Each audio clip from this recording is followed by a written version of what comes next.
Ang topic pong ito ay sobrang selan. Ito po ay topic para dun sa mga maiiwan. Kasi as a born-again Christian, wala na po tayo dito by the time mangyari ito mga sasabihin ko sa inyo. Okay? But still, kailangan itong magsilbing paalaala upang magdesisyon na tumanggap sa Panginoong Hesukristo yung maaabot ng video na ito. Umpisahan na po natin. Isang katanungan po ang aking iiwanan dito. Or should I say, aking pagbubukas or opening ng vlog na ito. Isang katanungan lang po at dito po tayo iikot. Ito na yung katanungan. Wala na pong kasunod na tanong ito. Okay? Dito sa vlog na ito, wala na pong kasunod na tanong ito. Dito po iikot yung discussion natin. Ito po yung nag-iisang tanong dito sa vlog na ito. Bakit maraming magpapatatak ng 666 pagdating ni Antikristo? Uulitin ko. Bakit maraming magpapatatak ng 666 pagdating ng Antichrist? Okay, himay-himayin natin yung mga kasagutan. Number 1 na kasagutan, comfort. Ang mga taong maiiwan dito, wag po natin kalilimutan, sila po ay mga hindi born-again Christians. Ang mga taong ito ay yung mga taong malamang nakikita mo ngayon na masyadong mahilig sa kalayawan, mahilig sa mga material na bagay, mahilig sa mga bagay ng mundo, mga pagsasaya, mga gumagawa ng mga karimari-marim na mga hindi na nga dapat banggitin man lang sa liwanag. Yan ang sabi ng Biblia. Ito yung mga bagay na gawain ng mga pagano. Okay, hindi na po ako mag-further dito. Pero gusto ko pong sabihin, number 1 reason po, comfort. Okay? Ito na po ang pinaka-heart nito, ang mga daranas po niyan ay yung mga maiiwan sa rapture. Again, sabi ko, ang vlog na ito ay ginawa upang sabihin sa inyo ang kahihinatnan ng mga maiiwan sa rapture. Una, sabi ko nga po, ang dahilan bakit sila magpapatatak, comfort. Okay. Pero pangalawang dahilan po, bakit sila magpapatatak? Number 2, idolatry. Pasok na pasok pa rin ang panahon ng idolatry during that time. Ano po ba ang idolatry? Ito po ba yung pagpasok mo sa bahay ng mga tao, may mga santo, may mga ribulto? Hindi po yan ang idolatry. Bagamat idolatry yan considered in the Old Testament, pero sa New Testament, merong mas malalim na form ang idolatry. Ano yon? Idolatry means something na pagpapahalaga mo o halos sambahin mo na. Maaring bagay yan o tao yan. Okay? Mas sinasamba mo na, mas pinapahalagahan mo pa kaysa kay Jesus. Mga bagay na nag-aalis ng chance na makakilala ang tao sa Panginoong Hesus. Yan ang idolatry. Hindi ko po alam, maaring pera, katanyagan, di ba? Ako, marami po ako na-oobserbahan yung mga nagsisimula sa showbiz na humble. Later on, kala mo kung sino na mayayabang na. Ako, nagagalit ako sa ganyan. Wala silang karapatang magyabang kasi mga tao lang sila.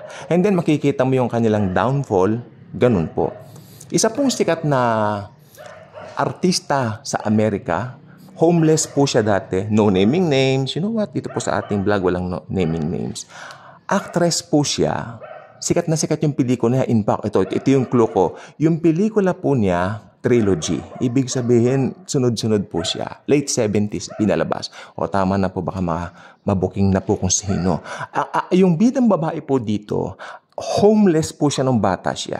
Okay? And then, naging successful siya. Sobrang naging bilyonarya, mayaman, no? And then, later on ang kanyang buhay na addict po siya. Nagkaroon siya ng mga bisyo. And then, ang ending niya, parang naghirap siya ulit. Amen? Yan po ang kinahinatnan ng mga taong wala kay Jesus. Okay? Tandaan po ninyo. Basta wala kay Jesus, wala kang protection. Wala kang paggabay ng favor ng Diyos. Okay? Dahil ito pong mga taong ito, pasok po tayo dun sa pangalawang punto ko, idolatry. Meron po silang idolatry. Okay? Ano yung naging idolatry maari nito? Maari yung katanyagan niya, yung fame niya, yan ang naging Diyos-Diyosan niya sa kanyang bagay. Ngayon, pagdating po ng Antikristo, sino ang idolin nila? Yung Antikristo. Yes. Yung Antikristo po, magpapatayo po ang Antikristo ng kanyang rebulto at uutusan niya mga tao na sambahin ito. Anything in mind na naaalala niyo sa Old Testament? Yes, si Nebuchadnezzar ng Babylonia. Okay? At inutusan niya lahat ng mga tao na pag narinig yung ganito, kling, kling, kling, all of them will bow down and worship the idol of Nebuchadnezzar. Okay? And what happened after that? May 3 bata na natanawan ni Nebuchadnezzar. Hindi lumuluhod. Ito po sila Shadrach, Meshach at Abednego. Tawagin dito ang mga pasaway na yan. Kanya, tinawag sila. Nakita ko kayo, you are not kneeling or bowing down sa aking idolo na pinagawa ko para sambahin ninyo. Alam mo sabi ng 3, kahit patayin nyo kami, mahal na hari, we will not bow down to that idol of yours. We will only bow down to the Lord Jesus Christ Himself. Kay Jesus lang kami magbabaw. Nagalit ang hari. Painitin ang pugon ng 7 ulit. Okay. At itapon ang mga pasaway na ito sa pugon. Okay, so nagpainit sila ng pugon. Pinainit ng 7 ulit. Okay? At itinapon po roon yung 3. Pero alam niyo po kung sino ang natupok at nasunog. Yung mga nagtapon, sila ang nadarang o sila po ang nasunog. Okay. Pero yung 3, safe po silang bumagsak sa pugon. Tapos may nakita si Nebuchadnezzar. Teka. Hindi ba 3 lang yung tinapon natin na kalalakihan din sa pugon? Opo, mahal na hari, sabi niya. Bakit ang nakikita ko? Parang 4 sila. 4 ang nakikita ko. At yung isang Diyos, ang makapangyarihang Diyos. Ayun, nakikita ko ang Diyos. Nandoon siya sa pugon. Alam niyo kung sino nakita niyang Diyos? Si Jesus Christ. Binabantayan niya yung 3. Itong gusto ko pong sabihin, ang isang mananampalataya, laging binabantayan ni Jesus. Amen? Yan po ang gusto kong sabihin. So, ang makikita po natin lesson dito, hindi sila nag-bow down doon sa idol. Ngayon, mangyayari po yan sa tribulation. Okay. Ang magiging palatandaan ng Antikristo upang malaman yung mga tapat sa kanya at yung mga hindi tapat sa kanya ay ang pagpapatatak ng 666.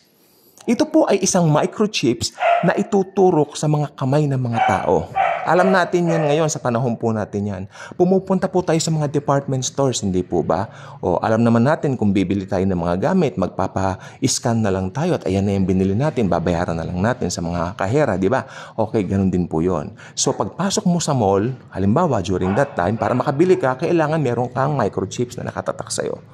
Kasi pag wala ka noon, ipapahunting ka ng Antikristo, ipapapatay ka. Parang Nebuchadnezzar lang. So, yan ang kapangyarihan ng idolatria o idolatry during the tribulation. Okay? Number 3, bakit magpapatatak ang mga ito? Okay. Ito medyo malalim ito, no? Itong pangatlo natin. Kasi, feeling sikat sila ngayon. Feeling sikat. Trend. Ayan ang trend. Nagtatatakan. Di ba? So, itong mga gustong sumikat, itong mga famous na ito, abay, kung trending yan, sikat na sikat ang lalaking yan, yung hindi nila alam yung lalaking yun, yan ang man of lawlessness. Sikat na sikat yung lalaking yan. Kailangan meron tayong tatak niya. Trending nga di ba? Ayan.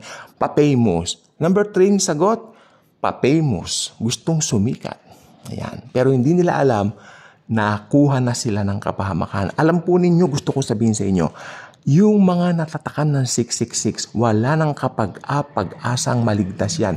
Impyerno na forever ang mga taong yaan. Why?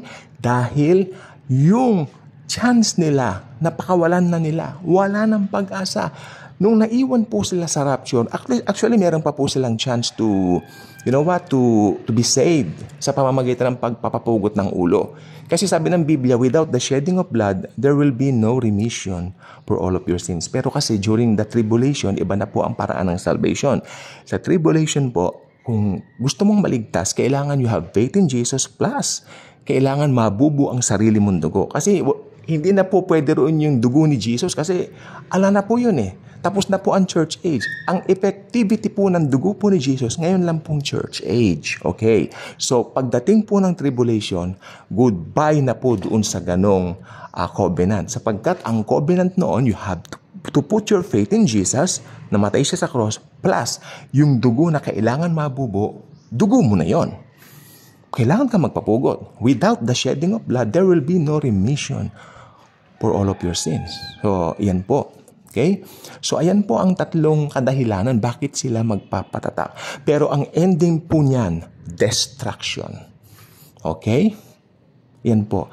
Gusto nila ng comfort, nandyan pa rin ang kanilang espiritu ng idolatry, at gusto nilang maging famous. Pero ang ending po nito, nahulog sila sa kapahamakan forever. At ang Antikristo po, makinig po mabuti, siya po ang pinakatanyag na taong mabubuhay sa buong mundo. Okay, tandaan nyo, ibang klase ang kanyang karisma. Very famous po siya. Alam niyo kung bakit? Sapagkat sabi ng Biblia sa 1 Thessalonians o 2 Thessalonians, I guess, ito po ay merong taglay na kapangyarihan. Take note, kapangyarihan ni Satanas. Ang taglay niya. Kaya grabe yung pausbong na gagawin ni Satanas para sumikat ang kanyang puppet, ang Antikristo. Totoong darating ang Antikristo. At bantayan niyo po ngayon yung giyera diyan sa Iran at sa Israel. Sapagkat pag meron pong lalaking lalabas diyan at sasabihin niya, bibigyan ko kayo ng kapayapaan, that will be him. It will be him. Amen? At makikita mo, tatanyag siya, sisikat siya. Pero bago po niya magawa yon, idadagitin na tayo ng Panginoon. Ira-rapture na po tayo ni Jesus. So anytime now, rapture na. Huwag kayong matakot sa digmaan. Itong gusto kong sabihin, hindi natin masasaksihan ang Third World War. Kasi pag nagkaroon ng Third World War, nasa langit na po tayo. Yun po yung Gog at Magog. Amen? Yun po yun. So, yun pong gusto ko pong sabihin sa inyo. Tayo po ay magkaroon ng puso na kampante sapagkat alam ko Jesus always offers peace sa kanyang mga believers. Hindi po kayo dapat matakot sa mga hyping na baka raw may mangyaring gera. Although maganda naman po yun, meron po tayo mga precaution, meron po mga pauna kung ano yung dapat gawin pang may gera. Pero ayaw ng Panginoong Hesukristo na okyapahin nito ang ating mga puso ng takot. Dahil tandaan po natin, ang pagparito ng Panginoon ay para bigyan tayo ng salvation at kapayapaan. Sabi niya, my peace I leave with you. Not as the world gives, but my peace I leave with you. Kaya kung hindi pa kayo subscriber sa ating channel, I invite you to do so. Click the notification bell. Share this video. I know maraming magbe-benefit dito. Thank you. And as always and forever, Jesus truly loves us all.